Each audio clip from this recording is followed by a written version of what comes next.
Noetic Sound Waves of the Heart, an account from the life of Saint Porphyrios, from the book Wounded by Love.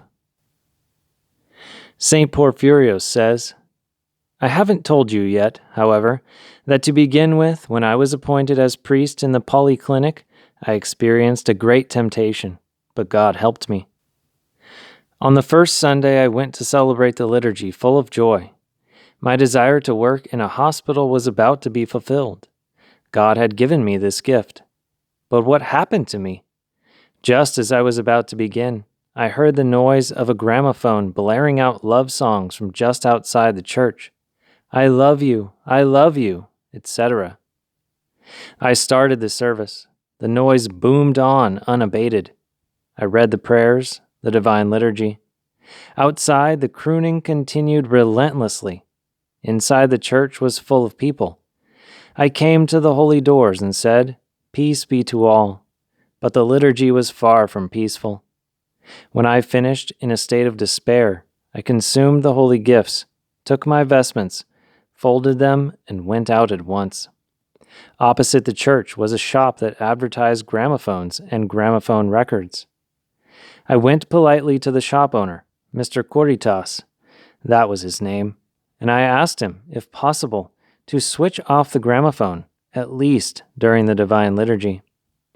I've got my living to earn, he replied. There's no way I can do what you want. I've children to look after, and a rent to pay. Please, I insisted. It's distracting for me, and it's not right. Mind your own business, was his response. What was I to do now? I thought about leaving the church and looking for another one, but I felt under an obligation because I had been given the post even though I didn't have the formal qualifications. I didn't have a primary school leaving certificate or even a report card from one of the classes. What would I say to the archbishop who had done for me the favor of giving his consent? What would I say to Professor Alivizatos, who had done his utmost to have me appointed?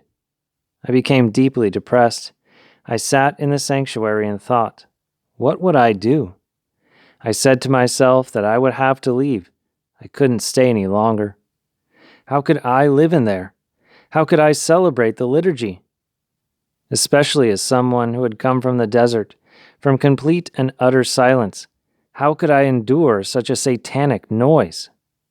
All the bussers from Nicaea, from Peristeri, and from Piraeus passed in front of the church door, and you could hear the constant sound of their horns hooting as they went up and down. I resolved to leave, but how would I announce it? I returned home dejected.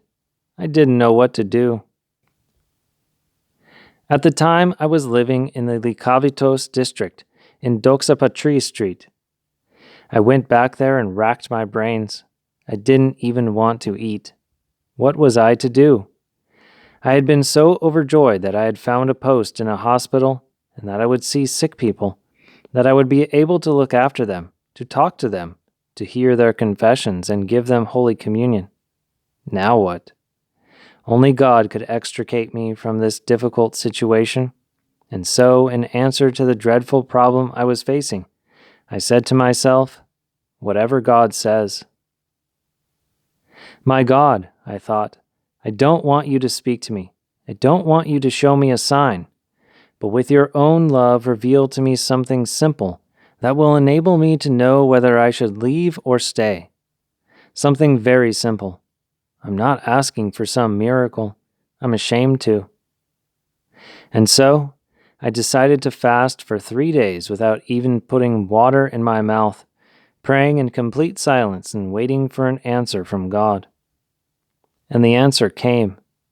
While I was in the chapel of St. Gerasimos, various people came in to light a candle. At one point, a woman came in with her child.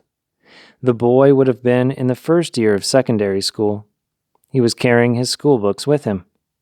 One of them was his physics textbook. I asked him if I could have a look at it, because I was always curious to learn something new. As I was leafing through it, I alighted on a page showing the following experiment. If you throw a small stone into a calm lake, you will see the water making ripples over a small area. If you then throw in a larger stone, the ripples become larger and extend over a larger area so that they outflank the first ripples. At that moment, I received the answer to my dilemma. It was divine illumination. I reasoned as follows. The small ripples from the singing outside the church can be outflanked by the prayers of great spiritual intensity that are being said inside the church. And at the same time, there came at once into my mind forcefully, very forcefully. And if you celebrate here and have your mind on God, who can cause you any harm?